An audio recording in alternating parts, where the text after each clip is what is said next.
Hi scholars, welcome to Wednesday's reading mini lesson. Today I am going to read more of our chapter book Read Aloud, The One and Only Ivan. And the last time I read this was during morning meeting, so it's been a little while. I think that was last week. So I'm going to spend quite a bit of time reading today because we have a long way to go and we're just getting to the good part.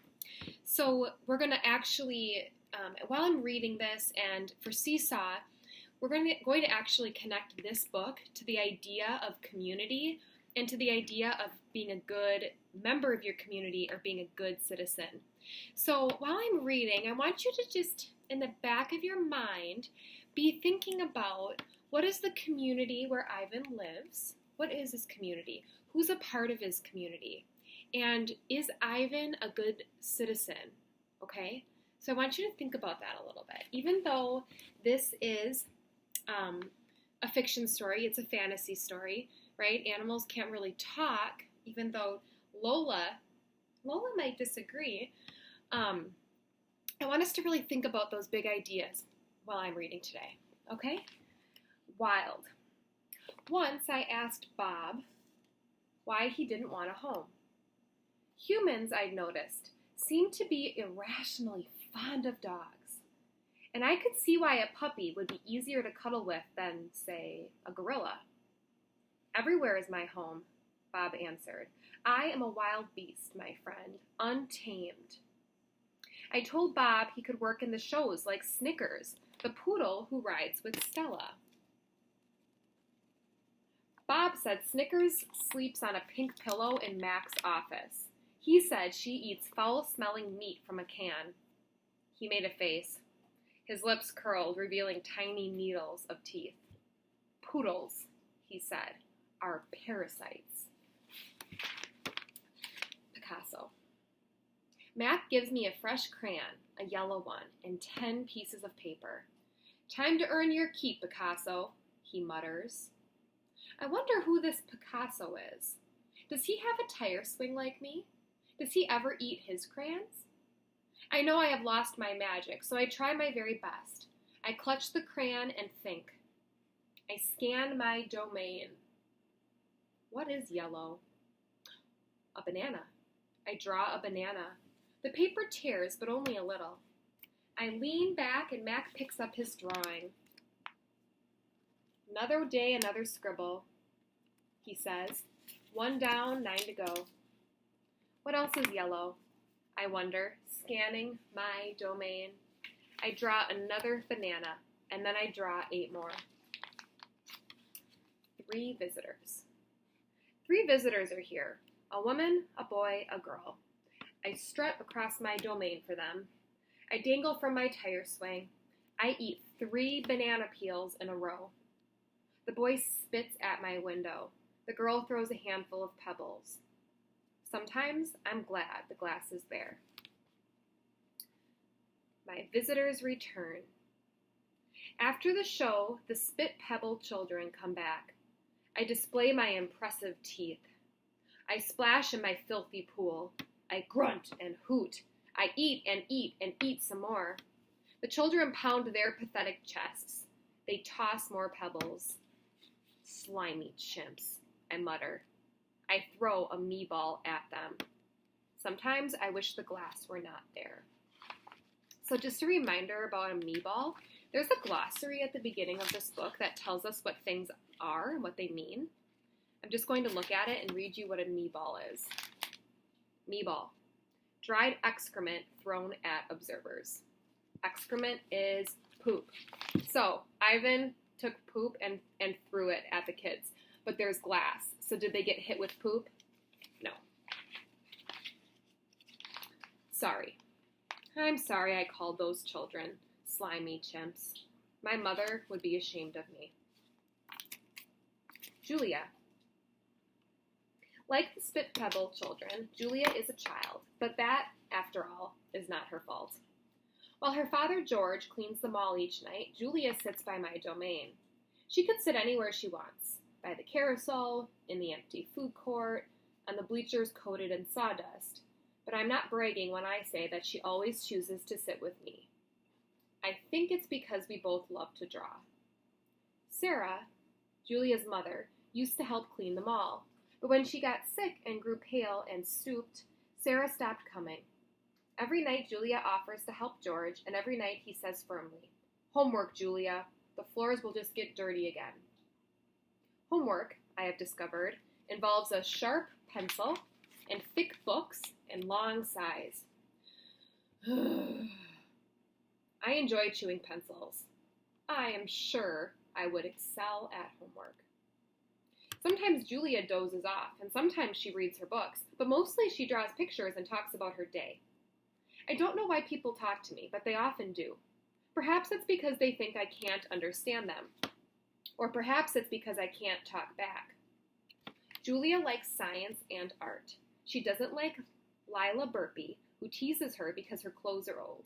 And she does like Deshaun Williams, who teases her too, but in a nice way. And she would like to be a famous artist when she grows up. Sometimes Julia draws me. I am an elegant fellow in her pictures, with my silver back gleaming like moon on moss. I never look angry, the way I do on the fading billboard by the highway. I always look a bit sad, though. Drawing Bob. I love Julia's pictures of Bob. She draws him flying across the page, a blur of feet and fur. She draws him motionless, peeking out from behind a trash can, or the soft hill of my belly. Sometimes in her drawings, Julia gives Bob wings or a lion's mane. Once she gave him a tortoise shell. But the best thing she ever gave him wasn't a drawing. Julia gave Bob his name. For a long time, no one knew what to call Bob. Now and then a mall worker would try to approach him with a tidbit. "Here, doggy," they'd call, holding out a French fry. "Come on, Pooch," they'd say. "How about a little piece of sandwich?" But he would always vanish into the shadows before anyone could get too close. One afternoon, Julia decided to draw the little dog curled up in the corner of my domain. First, she watched him for a long time, chewing on her thumbnail. I could tell she was looking at him the way an artist looks at the world when she's trying to understand it. Finally, she grabbed her pencil and set to work. When she was finished, she held up the page. There he was, the tiny, big-eared dog. He was smart and cunning, but his gaze was wistful. That means kind of dreamy. So she drew the dog with big ears, because he has big ears. And he looks kind of smart and kind of clever, like cunning, like he might be up to something. But the way he was looking was kind of soft and dreamy. It takes a lot of talent to be able to draw like that. Under the picture were 3 bold, confident marks circled in black. I was pretty certain it was a word, even though I couldn't read it. Julie's father peered over her shoulder. "That's him exactly," he said, nodding. He pointed to the circled marks. "I didn't realize his name was Bob," he said. "Me either," said Julia. She smiled. I had to draw him first. Bob and Julia. Bob will not let humans touch him. He says their scent upsets his digestion. That means he said that smelling people makes him want to kind of puke or like get a stomach ache. But every now and then I see him sitting at Julia's feet. Her fingers move gently, just behind his right ear. Here's an illustration of Julia drawing, and then you can see Bob. Did you imagine Bob to be this tiny? He's little, isn't he? Can you see him okay? Look at his little face, his ears.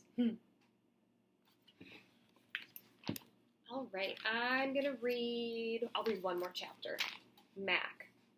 Usually Mac leaves after the last show, but tonight he's in his office working late. When he's done, he stops by my domain and stares at me for a long time while he drinks from a brown bottle. George joins him, broom in hand, and Mac says the things he always says. "How about that game last night?" And, "Business has been slow, but it'll get better, you'll see." And, "Don't forget to empty the trash." Mac glances over at the picture Julia is drawing. "What are you making?" he asks. "It's for my mom," Julia says. It's a flying dog. She holds up her drawing, eyeing it critically. She likes airplanes and dogs. Mac murmurs, sounding unconvinced. He looks at George. "How's the wife doing anyway?" about the same, George says. She has good days and bad days.